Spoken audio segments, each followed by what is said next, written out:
So aptly put, Vrinda. One of the things which I always, notice, and especially when we all have been talking about women being financially independent, uh, I still feel that women are not financially independent, uh, because even though we have progressed from not earning our own money to probably earning our own monies, and I'm talking about working women, leaving up aside the larger chunk of India who still not working, but that's what I feel about being financially independent. What do you guys think? Like, do you feel that the working women of India are truly independent, truly financially independent, or is there something more that should be done, could be done, apart from whatever we have spoken so far?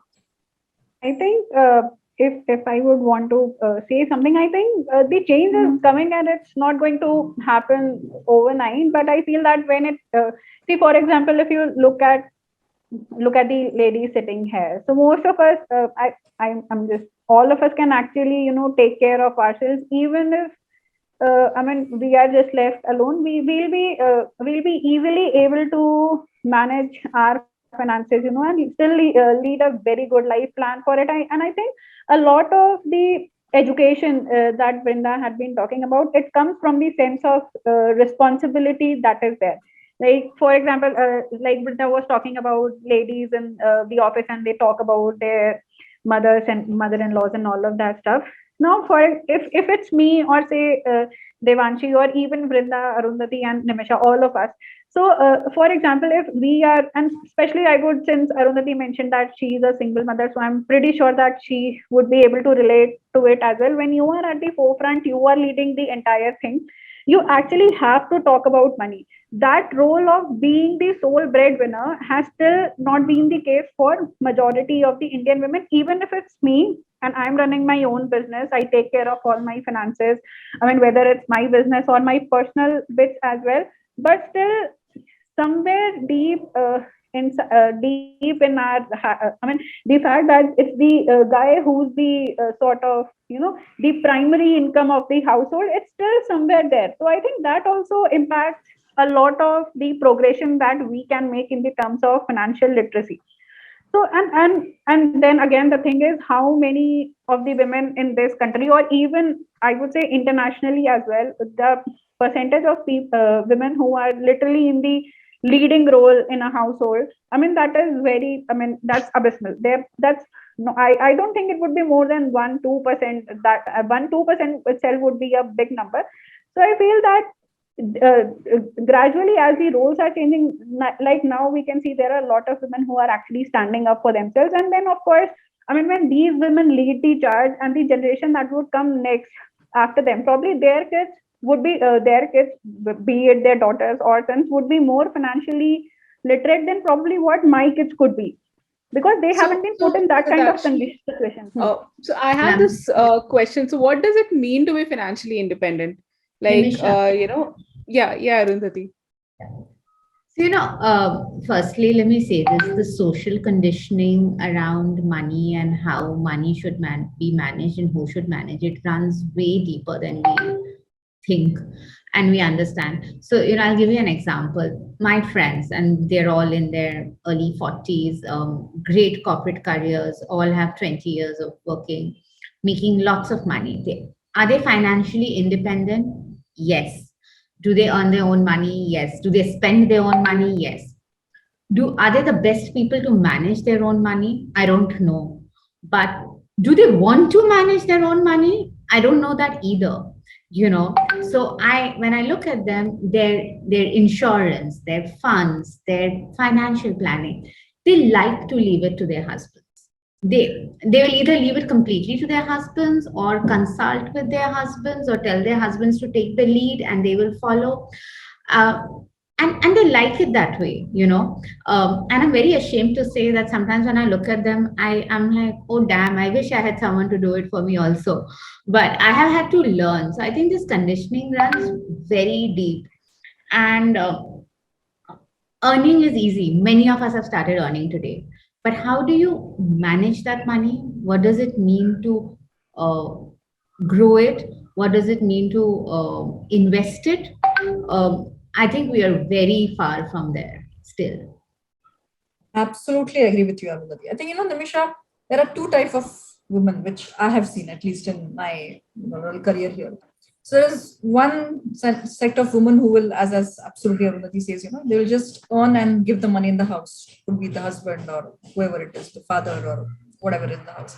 There's another sector who will absolutely earn money and they will manage the finances themselves. Okay, I will not say either of it is right or wrong. What I would only say is, whether you give it to your dad or you give it to your husband or whatever it is, it's okay if they do it, do the all the hard work for you. They go to the bank or manage the portals for you, and then that's okay. But you should be in control of where do you want to invest in the first place, right? I don't know how many of them really know, what is a term insurance versus a normal insurance. Is a insurance different than an investment? Okay, how much do I do a mutual fund? Okay, should I do in a safe one on a mid cap or which segment of it? So all of that education awareness is important, whether you exercise it every day or no. Well, but you should be always sitting. You should have a seat at the table with your husband or your father to decide where my money goes. You can always seek advice. Okay, that okay, this is the right one. You can talk to your friend. You can call the advisor there. Okay, they can call people like you to understand whether this is the right thing to do. But the decision should be theirs. They should not as I was saying, earn and give it back in the house. So that is probably not the case. Are we there yet? I think no, we're not, because the education and the awareness around this is not there. So, in persistent, at least what we're doing series of sessions to educate people, just to tell them, what it is in the first place, right? What are the different instruments? What is it that you should probably do, invest in? You can then decide whether you want to go to the stocks, you want to go to the mutual funds, you want to go to the, insurance, or what is the percentage, the LICs or the, SIPs or whatever you want to do. But that learning is important. And I think it's also high time that the education also, we introduce this as a subject in school. Like we have physical education, or we have the other things which we have introduced now. I see a lot of good subjects which are introduced in the school grade. I think finance is also something we should now teach our kids in the school or in the colleges also. They should be a little aware of what do they do with the money they make. Could be girls, boys, both. Girls mostly, because they leave it to the other people. So I think I agree with what Vinita is saying. That finance and financial literacy should definitely be introduced at a school level, because these basic habits of like saving, and it's more like a habit that it gets inculcated when you're younger, and kids get like used to that. Okay, this is what I need to do, whether you're a girl or a boy. When people grow up, and even I'm really ashamed to see, because being a very young individual, as I talk to a lot of peers, I see women, they don't talk about investments into mutual funds, they don't talk about stocks, etc. So even when they're earning money, they talk more about buying bags, watches, jewelry, and they say jewelry is an investment. And when you go deep down to actually analyze, I keep telling people that jewelry is not an investment, it's just an accessory. So I think most men understand things like this, but women don't. And I don't know whether it's a cultural perception, or women don't feel the pressure of like, having to support a household, especially. I don't know what the case is, but I think this is another factor that, prevents women from like investing, talking about like financial independence. But traditionally, the spending decisions at home are taken by women, right? Even though whether they're spending it from their own pockets, or whether it's the men of the house or whoever is earning member of the house spends it. We have seen this, that traditionally women are the ones who sort of decided how much money should go where, in terms of how much should be saved. And we all would have heard incidents where our probably our grandmothers or our mothers have hidden some money, like they have saved out of whatever was the budget. I mean, very, I would say, a diligent effort to actually save more money. So saving somehow runs deep into our conscience. And I don't agree when somebody says that women don't feel responsible for the money. But I think that the larger issue is probably the whole idea of taking the control of where their own money goes. And we were reading about certain surveys, and it sort of came out that about 52% of the women do not think about themselves when it comes to spending their own money. They want to actually take it back to their homes and spend it on family, or things to do with the family, right? So the personal care, or spending on oneself, is not a priority when it comes to women who earn their own money. So that sort of doesn't add up, right? When we say that, hey, Arundhati, You know, anything? Yeah. yeah. So, Nimisha, I don't think it's about feeling responsible for money. I think it's about feeling confident enough to invest a big sum of money. And responsibility and confidence are two different things. So, and that confidence is not there because they don't have enough information. And I think literacy and awareness builds confidence. So if I knew what was out there, what were the tools out there, what were the vehicles out there, how could I invest the money, there would be, I would be confident enough. And you know what you were talking about right now, traditionally in our houses, and I was thinking about my mom when you were saying it, saving happens in layers and chunks.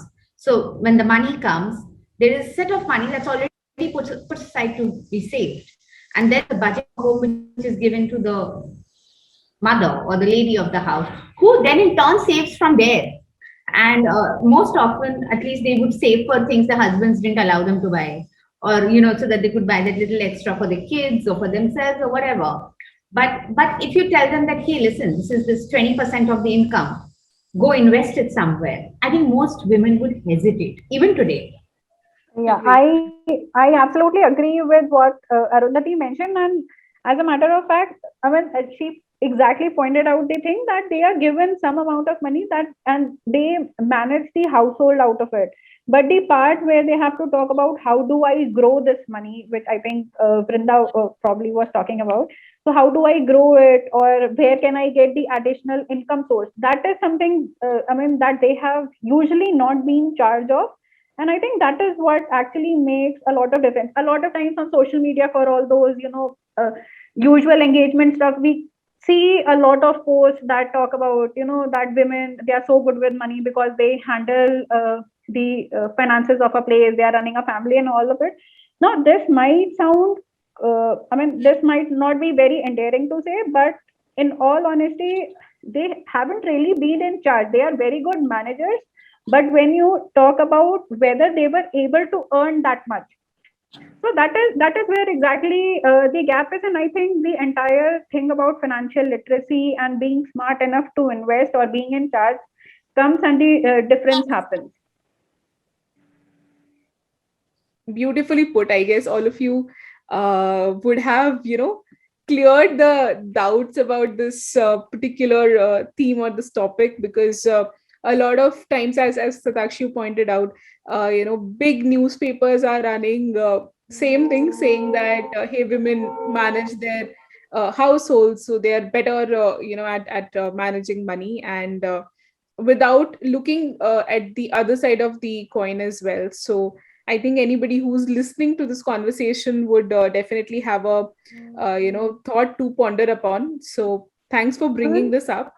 And I'll just give, I was just reminded of one example of myself as well. So before I started the business and I was working somewhere, so that time I was the one who was spending on, no, so both me and my husband, we earn, and I was the one who was taking care of all the just groceries and everything that you buy every month. Okay, and it was a very easy breezy affair that, okay, this is the budget, this is how much I'm going to spend. And it was a set salary that was coming in, so I didn't have to worry about and all of that. Now if I compare that situation with the business that I'm running right now, so every month I am actually scared, where exactly is this money going to come from? Because there, so even in my salary, when the salary was coming, so there was a certainty that, okay, I'll have this money, so I just have to manage my finances. But right now I am, every month I am bothered about where exactly would I get the money, will this invoice get cleared or not, and all of. So that is a different kind of pressure altogether. And then the decisions that I make regarding whatever finances I have to manage, so that becomes an entirely different thing. So 3 years down the line, I wasn't bothered about investing in mutual funds. I was happy with the FDs that I was having. Maximum I did RDs every month. Okay, I'll end up saving. But now I'm even looking at investing my firm's money into something so that it would grow over time and we can reap benefits out of it. So I have seen myself change so much over the 3 years. I think that is where exactly the difference lies. That time it was secure, I was managing. Now I'm bothered about where exactly the influx is going to come from. That's Great, great.